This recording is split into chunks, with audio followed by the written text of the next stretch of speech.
آج سے پہلے 2-3 مہینے پہلے کوئی کتاب پڑھتے تھے، اگر ہم آج اس کتاب کو دوبارہ کھولیں تو اس میں کہیں نہ کہیں کچھ نہ کچھ تو کمی بیشی ہوئی ہوتی ہے، کچھ نہ کچھ تو رد و بدل، کوئی نہ کوئی چینجنگ ہوئی ہوتی ہے۔ تو ہم یہ بات کیسے مان لیں کہ 1450 سال پہلے، یعنی کہ آج سے تقریباً 14 صدیاں پہلے قرآن مجید اتارا گیا اور آج تک ویسے کا ویسے ہی ہے؟ یہ کیسے پوسیبل ہے؟ لیکن اتنا زمانہ گزر گیا ہے اور آج کا زمانہ آ گیا، تو کیسے ممکن ہے قرآن مجید وہی ہو؟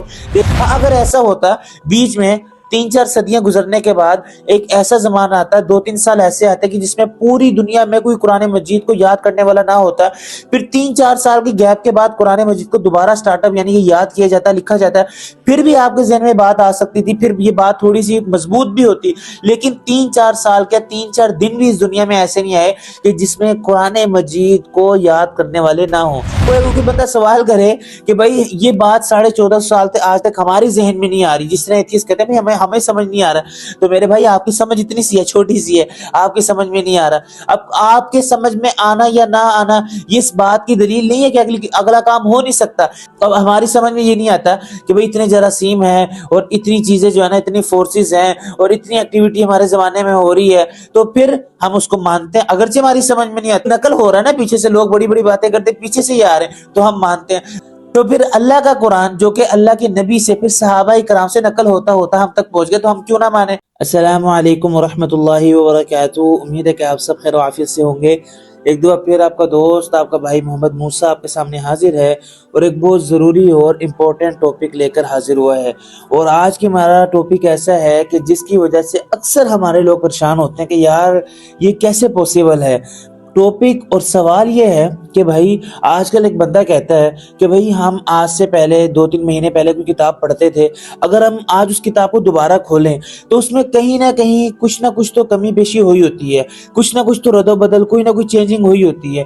تو ہم یہ بات کیسے مان لیں کہ 1450 سال پہلے، یعنی کہ آج سے تقریباً 14 صدیاں پہلے قرآن مجید اتارا گیا اور آج تک ویسے کا ویسے ہی ہے؟ یہ کیسے پوسیبل ہے؟ اس کے بارے میں اکثر لوگ جب سوال کرتے ہیں تو ہمارے چند حضرات جو ہے نا بہت زیادہ پریشان ہو جاتے ہیں کہ یار ہاں پوسیبل کیسے ہو سکتا ہے؟ یہ چند دن پہلے تو بندہ کتاب لکھے اس کو آج بندہ تبدیل کر دیتا ہے، تو قرآن 14 صدیوں سے پہلے آج تک کیسے جو ہے نا یہ ہمارے پاس پہنچ گئے؟ بالکل درست ہے۔ تو اس کے بارے میں آج ہم بہت ہی زیادہ ڈیٹیل سے بات کریں گے اور آپ کو اس سوال کا اس طرح جواب دیں گے، آپ کبھی آئندہ اس سوال میں پریشان نہیں ہوں گے اور نہ کبھی الجھیں گے۔ کسی بھی چیز کو محفوظ کرنے کے لیے 3 طریقے ہیں۔ ایک طریقہ تو یہ ہے کہ اس چیز کو یاد کر لیا جائے، اور نمبر 2 پر اس چیز کو لکھ دیا جائے، نمبر 3 اس کی چیز کو لکھ کر اور لوگوں کو بھیج دی جائے، یعنی کہ ایک جو چیز اس نے لکھی اس کے پاس رہے اور اس کے بعد اور لوگوں کے پاس بھی وہ کتاب چلی جائے۔ تو گویا کہ ایک کتاب کو یاد کرنے کے یہ 3 بیسیکلی طریقے ہیں کہ سب سے پہلے بندہ خود یاد کرے۔ تو دیکھیں جب قرآن مجید اللہ کے نبی پر اترتا تھا تو سب سے پہلے وہاں پر اللہ کے نبی اس کو دہراتے، اس کے بعد صحابہ کرام جو وہاں پر موجود ہوتے تو فوراً اس کو یاد کر لیتے، اور اگلی بات نمبر 2 پر اس کو لکھوایا جاتا۔ حضرت زید بن ثابت رضی اللہ تعالیٰ عنہ، حضرت ابوبکر صدیق، حضرت عمر فاروق اور اس کے علاوہ بہت سے صحابہ کرام اس کتاب کو، اس قرآن مجید کی آیات کو لکھ لیا کرتے۔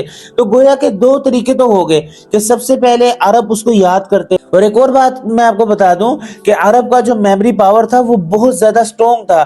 اس کی مثال میں آپ کو بتاتا ہوں، آج کل ہمارے زمانے میں آج کل کوئی بندہ اپنے آباء و جداد کے نام نہیں یاد کر سکتا، یعنی کہ ایک جو نسب نامہ ہوتا ہے، والد کا نام، دادا کا نام، پردادا کا نام، عرب اپنے نسب نامے بھی محفوظ رکھتے تھے یاد کر کے، اور ساتھ ہی ساتھ اپنے جانور جو ہوتے تھے گھوڑے وغیرہ ان کے بھی نسب نامے یاد رکھتے تھے۔ اور یہاں تک کہا جاتا ہے کہ عرب کے ہاں جب شعروں کی محفل لگتی تھی جہاں پر اشعار ہوتے تھے، پڑھے جاتے تھے، قصیدے پڑھے جاتے تھے، عرب کا ایک بچہ جہاں پر 100 قصیدے سن لیتا، 100 اشعار سن لیتا، بغیر دہرائے اس کو دوبارہ سنے ان اشعار کو ویسے کا ویسے بول دیتا تھا۔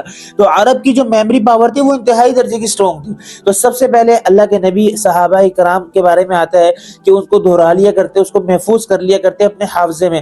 نمبر 2 پر اس چیز کی حفاظت کے لیے اس کو لکھوا دیا جاتا۔ تو جب اللہ کے نبی اس دنیا سے تشریف لے گئے تو آپ کی نگرانی میں ایک پراپرلی قرآن مجید لکھا جا چکا تھا، اگرچہ وہ مختلف جگہوں پر تھا لیکن قرآن مجید کو لکھا جا چکا تھا۔ تو 2 چیزیں کسی کتاب کو محفوظ کرنے کے لیے ہوتی ہیں۔ سب سے پہلی پاور تو یہ ہوتی ہے اس کو بندہ یاد کر لے، اس کو اپنے سینے میں محفوظ کر لے۔ نمبر 2 پر اس کتاب کو لکھوا دیا جائے۔ اس کے بعد حضرت ابو بکر صدیق رضی اللہ تعالیٰ عنہ نے اس قرآن کو جو کہ اللہ کے نبی نے اپنی نگرانی میں لکھوایا تھا اس کو تمام جگہوں سے اکٹھا کر کر ایک جگہ پر محفوظ کر لیا. تو گویا کہ قرآن مجید ایک کتابی شکل میں آ گیا. اور اس کے بعد حضرت عثمان غنی رضی اللہ تعالیٰ عنہ کے زمانے میں اس قرآن کو متعدد نسخوں میں لایا گیا اور ان کو متعدد شہروں میں روانہ کیا گیا. تو گویا کہ 3 درجے بنتے تھے، وہ تینوں درجے ہو گئے. قرآن مجید کو یاد بھی کر لیا گیا، قرآن مجید کو ہم نے لکھ بھی لیا، اور قرآن مجید کو ہم نے اور جگہ پر بھی بھیج دیا. تو گویا کہ یہ کتاب کی حفاظت کی 3 زبردست قسم کی صورتیں ہوتی ہیں جو کہ اللہ کے نبی کے زمانے میں ہوگی. اب اس کے بعد اگلا سوال یہ آتا ہے، تو چلیں آپ نے وہ تینوں چیزیں تو کر لی، لیکن اتنا زمانہ گزر گیا ہے اور آج کا زمانہ آ گیا، تو کیسے ممکن ہے قرآن مجید وہی ہو؟ دیکھیں اس کا آسان جواب یہ ہے، قرآن مجید کو جب نقل کیا گیا نا، تو قرآن مجید کے نقل کرنے کے بعد، قرآن مجید کے اترنے کے بعد کوئی زمانہ ایسا نہیں آیا، اس عالم دنیا پر کوئی زمانہ ایسا نہیں آیا کہ جس میں قرآن مجید کو یاد کرنے والے ہزاروں میں نہ ہو. یعنی کہ ہر دور میں قرآن مجید کو، پاکستان میں آپ دیکھ لیں، ہر سال وفاق کی طرف سے 1 لاکھ سے زائد بچے قرآن مجید کے حافظ بنتے ہیں. اس کے علاوہ پوری دنیا میں آپ دیکھ لیں کہ قرآن مجید میں کتنے سینکڑوں ہزاروں لوگ قرآن مجید کے حافظ بنتے ہیں.